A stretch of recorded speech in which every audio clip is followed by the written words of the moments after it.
art is meant to be provocative. So we do still need that kind of space to be able to express as artists. Yeah, which I'm still seeking.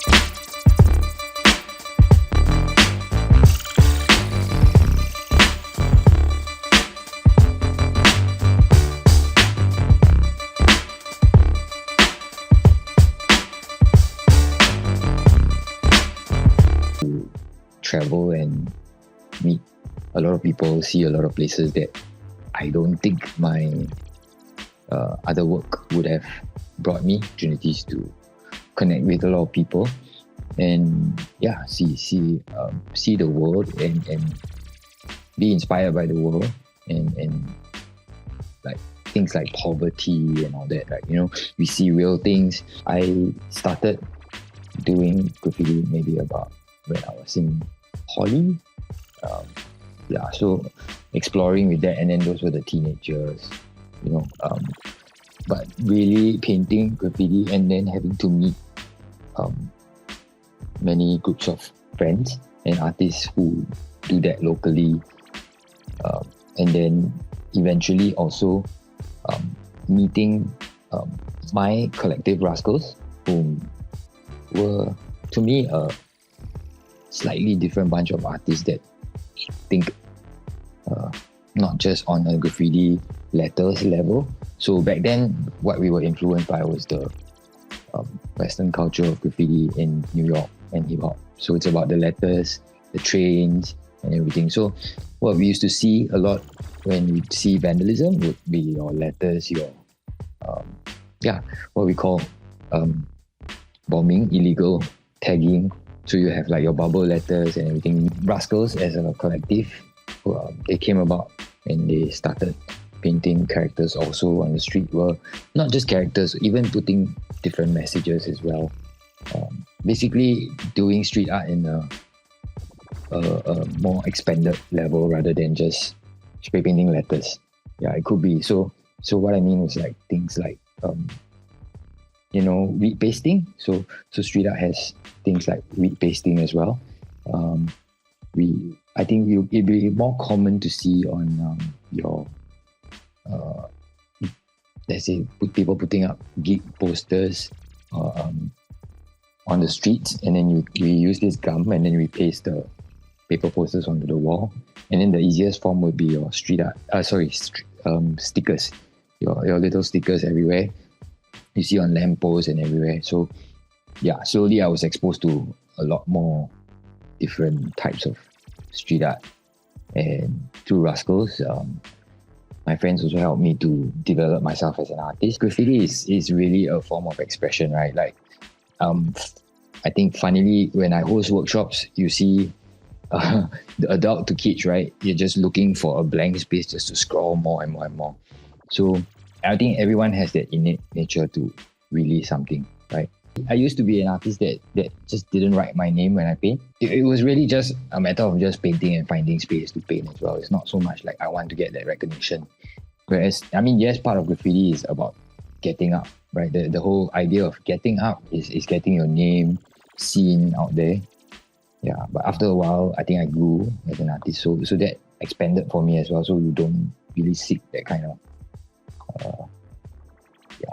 recognition, so to speak. Yeah, to be honest, yeah, there's definitely that restriction coming from where we come from, because Singapore, we are, you're right to say that, we are actually in a very weird space with the idea and concept of graffiti, right?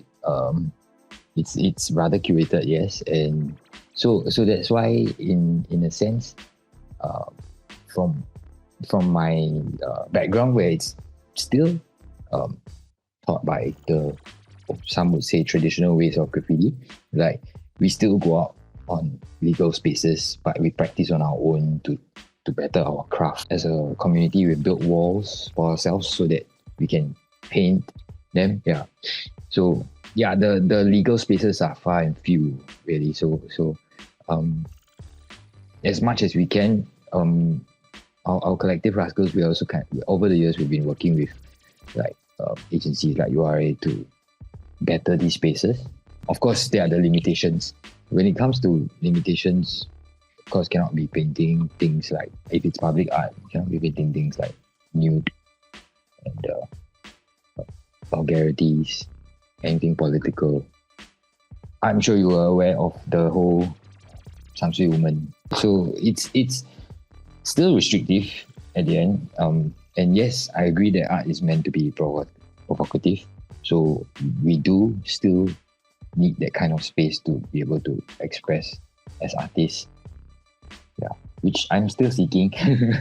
On the whole, I get the sense that the people are a lot more accepting and a lot more open-minded, especially overseas, in places like Europe, Indonesia, even other parts of Southeast Asia. Like the general public are a lot more accepting of things like nudes, vulgarities, and things like that.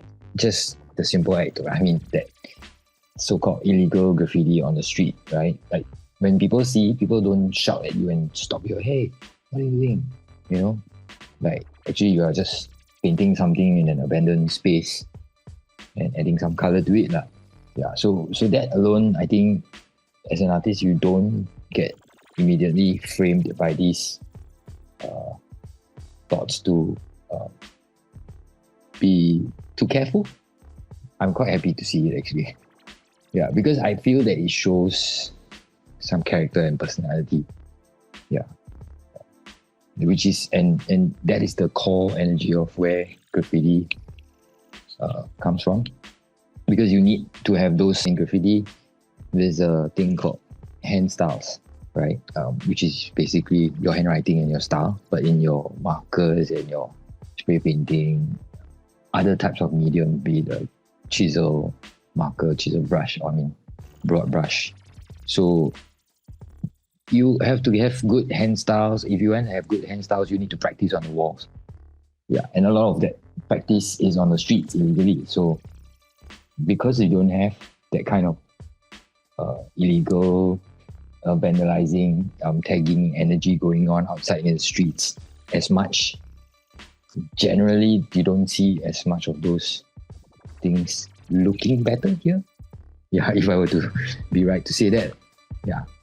So it will look a lot less polished. Yeah. Super, super, super important. I think this Aliwal Urban Arts Fest, I have to be very thankful to the people at Aliwal. It engages everyone from young and old.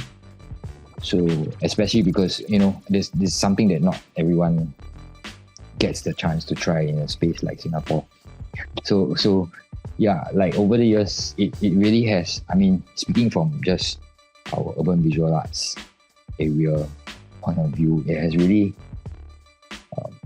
I think it has made a big difference in allowing artists to feel that there's a community, especially in something that does like a subculture that's quite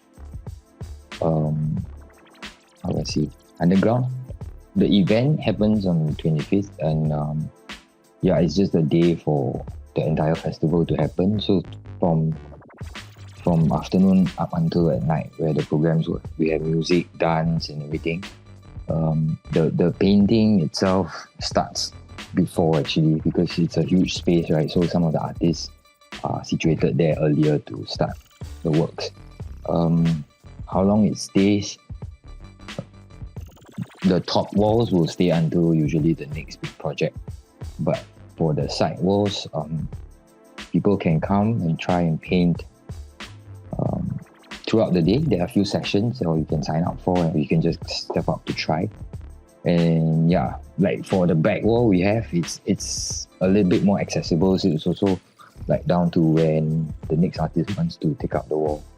Yeah, we don't have any restrictions. Usually in Singapore, we always try and share with each other that it's lack of space and lack of walls to paint.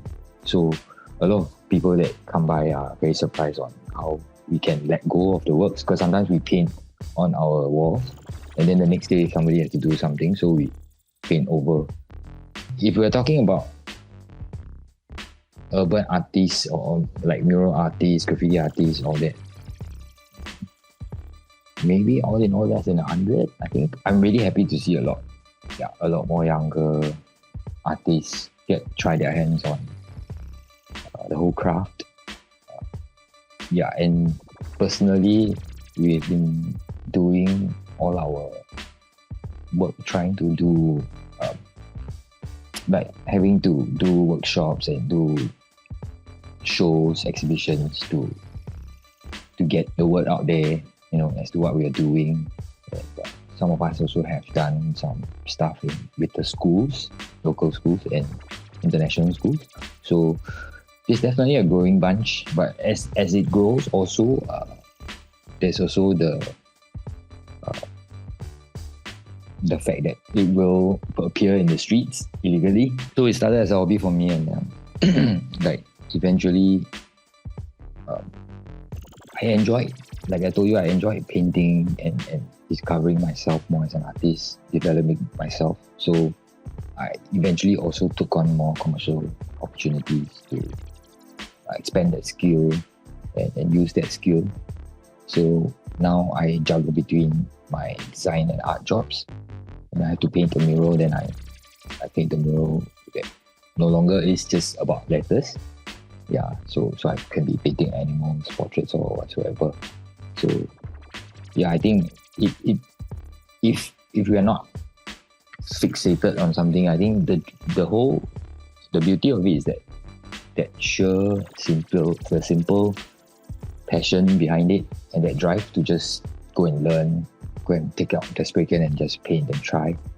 You'll just discover a lot more things that come basically getting an image onto a big wall, right? So the foolproof way or the traditional way would be then to divide your artwork into grids and boxes.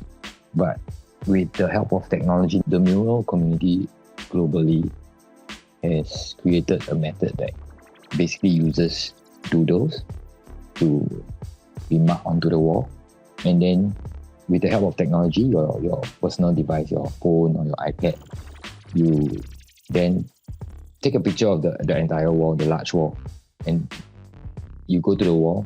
Then you go and scribble your doodles. You can do anything, like can do your name, X, Y, O, just basically simple doodles across the wall.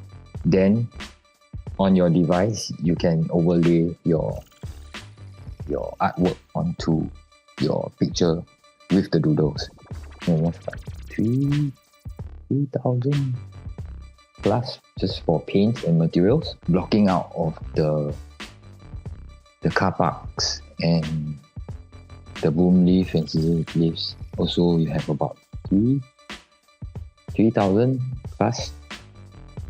Then of course there's the additional artist fee. So all in all, I would say for a big size wall, it's usually a 5-figure sum.